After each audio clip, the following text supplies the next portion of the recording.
కల్తీ కల్లును బూచిగా చూపి ఏకంగా కల్లు మొత్తాన్ని నిషేధించేందుకు రాష్ట్ర ప్రభుత్వం ప్రయత్నిస్తుందని మాజీ మంత్రి శ్రీనివాస్ గౌడ్ ఆరోపించారు. రాష్ట్ర ప్రభుత్వం చెప్పేదొకటి చేస్తున్నదొకటి అని కూడా విరుచుకుపడ్డారు. కల్లును నిషేధించడం వెనుక లిక్కర్ మాఫియా కుట్ర ఉందని కూడా ఆరోపించారు. గ్రేటర్ హైదరాబాద్ లో మైక్రో బ్రూవరీస్ ఏర్పాట్లు చేసి ఖజానాను నింపుకోవడానికి ప్రభుత్వం ప్లాన్ చేస్తుందని అన్నారు. ఈరోజు ఎక్సైజ్ పాలసీ రోజుకో పేపర్లో ఒకటి కనిపిస్తూ ఉంది.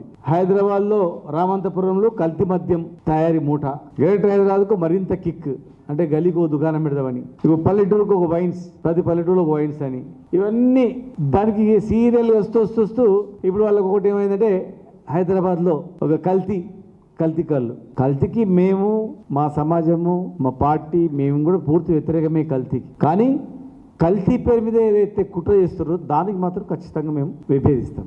ఎట్టి పరిస్థితుల్లో దాన్ని ఊరుకునే ప్రసక్తే లేదు. కల్తీని బూచిగా చూపించి కొన్ని పేపర్లలో రాయించి ఎక్కువ పబ్లిసిటీ చేసి కల్తీ అనేది ఎక్కడ లేదు, కేవలం కల్లునే కల్తీ అన్నట్లు చిత్రీకరించి కల్లుని నిషేధించి దాని వెనకాల ఒక పెద్ద మాఫియా, లిక్కర్ మాఫియా హస్తం ఉంది అనేది ఇప్పుడు బయటపడుతుంది.